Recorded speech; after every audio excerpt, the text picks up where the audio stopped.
हर आदमी के भीतर शैतान है और हर आदमी के भीतर परमात्मा भी, और हर आदमी के भीतर नरक की भी संभावना है और स्वर्ग की भी। हर आदमी के भीतर सौंदर्य के फूल भी खिल सकते हैं और कुरूपता के गंदे डबरे भी बन सकते हैं। प्रत्येक आदमी इन दो यात्राओं के बीच निरंतर डोल रहा है। ये दो छोर हैं जिनमें से आदमी किसी को भी छू सकता है, और अधिक लोग नरक के छोर को छू लेते हैं, और बहुत कम सौभाग्यशाली हैं जो अपने भीतर परमात्मा को उखाड़ पाते हैं। क्या हम अपने भीतर परमात्मा को उखाड़ पाने में सफल हो सकते हैं? क्या हम वो प्रतिमा बनेंगे जहां परमात्मा की झलक मिले? ये कैसे हो सकता है? इस प्रश्न के साथ ही आज की दूसरी चर्चा में शुरू करना चाहता हूं। ये कैसे हो सकता है कि आदमी परमात्मा की प्रतिमा बने?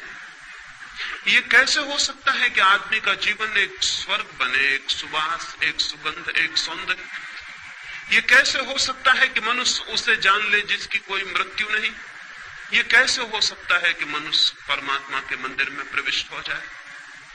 होता तो उल्टा है। बचपन में हम कहीं स्वर्ग में होते हैं और बूढ़े होते होते नरक तक पहुंच जाते हैं। होता उल्टा है। होता यह है कि बचपन के बाद जैसे रोज हमारा पतन होता है, बचपन में तो किसी इनोसेंस, किसी निर्दोष संसार का हम अनुभव करते हैं, और फिर धीरे धीरे कपट से भरा हुआ, पाखंड से भरा हुआ मार्ग हम तय करते हैं। और बूढ़े होते होते न केवल हम शरीर से बूढ़े हो जाते हैं, बल्कि हम आत्मा से भी बूढ़े हो जाते हैं। न केवल शरीर दीनहीन, जीन जर्जर हो जाता है, बल्कि आत्मा भी पतित, दीन जर्जर हो जाती है।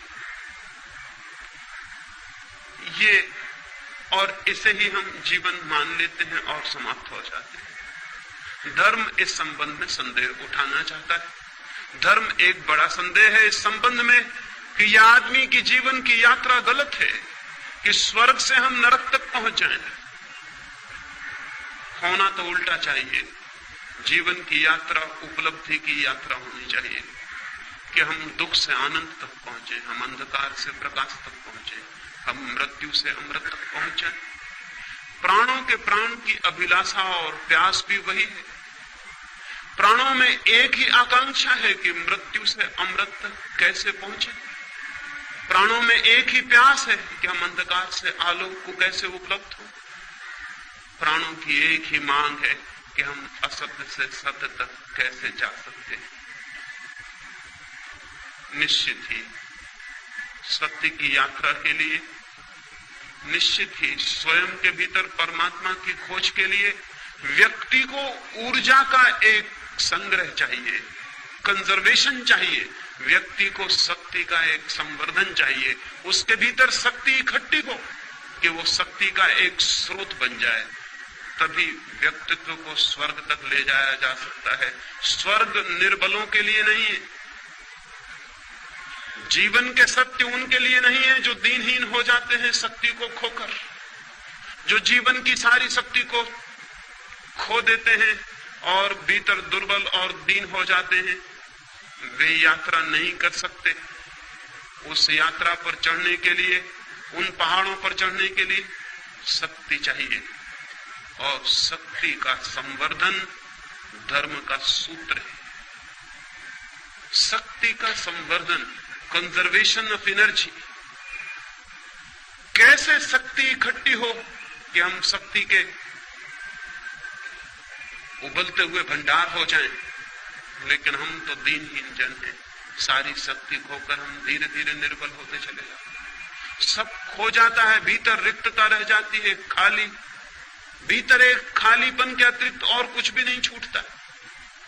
हम शक्ति को कैसे खो देते हैं? मनुष्य का शक्ति को खोने का सबसे बड़ा द्वार सेक्स है। काम मनुष्य की शक्ति के खोने का सबसे बड़ा द्वार है, जहां से वो शक्ति को खोता है।